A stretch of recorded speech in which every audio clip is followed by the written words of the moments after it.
What's up everybody, it's Igo. I am finally back from being sick and we have so many things to cover regarding Xenoblade 3.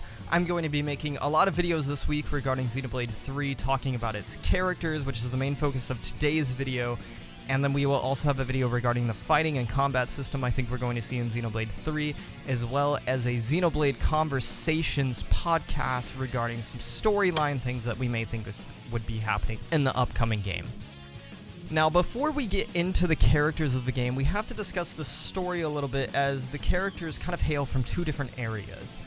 Now, if you watched the trailer, you would have seen at the end of the trailer the Urian Titan next to the Mechonis' sword, which would have told you that this is after the events of Xenoblade 1 and Xenoblade 2. This has been confirmed by Nintendo and Takahashi himself, who is the president of Monolith and the Xeno series as a whole. Now, the story of this game is centered around the two hostile nations of Keves and Agnus. Keves is what was previously the Mechonis and the Bionis from Xenoblade 1, and Agnus is the culmination of the Titans from Xenoblade 2. In this new story, the two nations are very hostile with each other and are in some form of a war. We don't know the exact details of why that war is happening.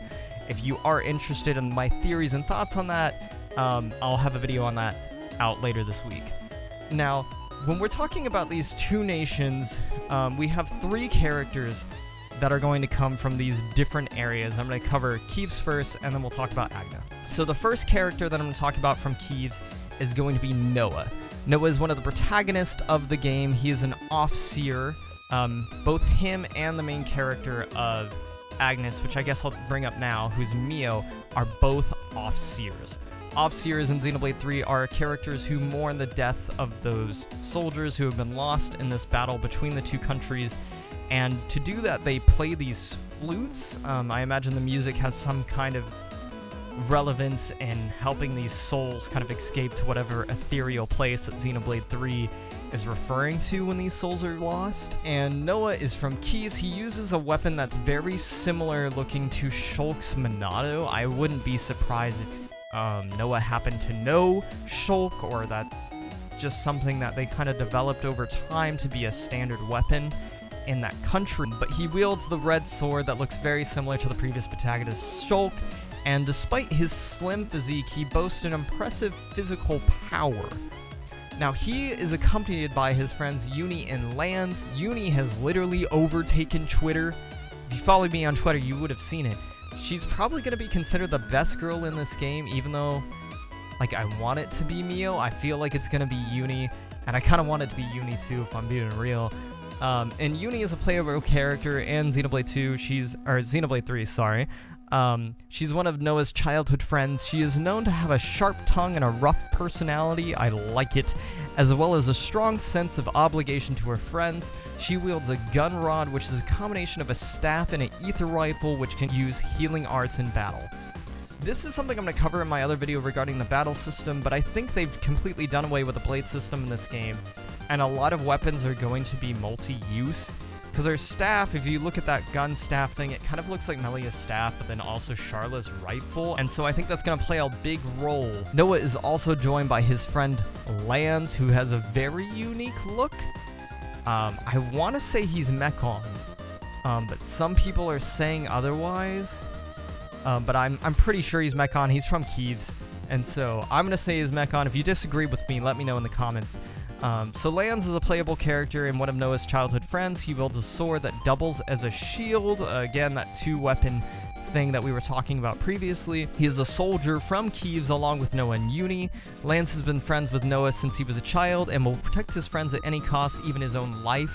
I imagine he's going to be kind of like the new Rhine from Xenoblade 1, which, by the way, if you have not played Xenoblade 1 or Xenoblade 2 prior to this game, I highly suggest you do.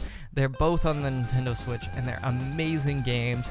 However, if you want to just jump into it with Xenoblade 3, that's fine. The creators of this game have said that it is very easy to jump into from the other games if you haven't played them. But I'm the Xenoblade guy. I'm going to tell you to play them all, and you should. They're very good games.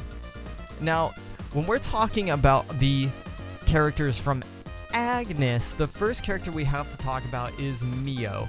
Now, Mio, a lot of people are hypothesizing, is Nia's daughter from Xenoblade 2. They're both Gormati. They look very similar. They use very similar weapons, and so I wouldn't be surprised, especially with that girl that we see in the trailer who kind of looks like Nia, but she has a mask on her face, so you can't really tell. But I'm pretty sure it's Nia. It's probably Nia, right? There's no way it can't be. And then the black cloaked girl looks very much like Melia, but again, she has a mask.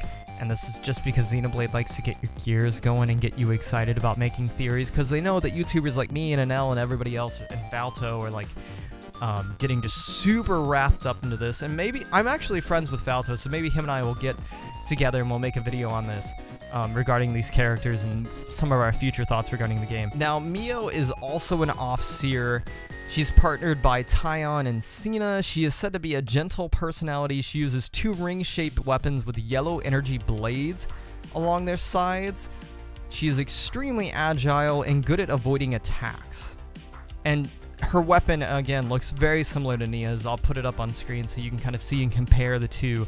They do look very similar. Now, Tyon, he's this very nerdy character, but I love his character design. It's just so unique, and it reminds me a lot of like almost like a Xenoblade X looking character. He's one of Mio's partners. He is described as a brilliant tactician who provides insight to his fellow soldiers. Although he is cheeky and overly cautious by nature, he's able to control many origami-like objects in battle called Karashiro. And then also, we have Cena, who is one of Mio's partners. She's a big hammer girl. She's a soldier from Agnus, and it is said despite her petite figure, she wields an immense physical strength. She has worked alongside Mio, whom she loves like an older sister. For a while, she enjoys muscle training and has a cheerful and energetic personality befitting of her strength, although she's very shy and lacks confidence in herself around others. And that is all of the characters that we have. So we have 6 characters in total, 3 from Keves, which is going to be Noah, Lance, and Uni, and then we have 3 characters from Agnus, which are going to be Mio, Tyon, and Cena, and then we have 3 unknown characters that I want to cover real quick, and that's going to be the High Entia girl in the black mask. That is most likely Melia, based on my assumption. We also have the Gormati character who is in the mask. I'm going to assume that that is Nia. And then we have this unknown character who looks like Van Damme. And when I saw him in the trailer, I was so confused. Because he's very old in Xenoblade 2. And there's just no way he'd be alive at this point. And those of you who played Xenoblade 2, that you know I'm kind of fishing around some spoiler things, but I don't know who this character is. Genuinely. Like, it looks like Van Damme, like a younger version of him, but obviously this is after the events of Xenoblade 1 and 2, and so I don't know if he's been reincarnated, if he's been brought back to this world through some strange means. I'm not really sure, but what I can figure from the trailer is that he is the mentor of all 6 of these characters and the one who brought the trios from both countries together and kind of mentored them to be a group of 6 who are going to journey together around the world and do whatever they do, whoever the big antagonist of the game is, and they're going to try to, you know, it's Xenoblade 3.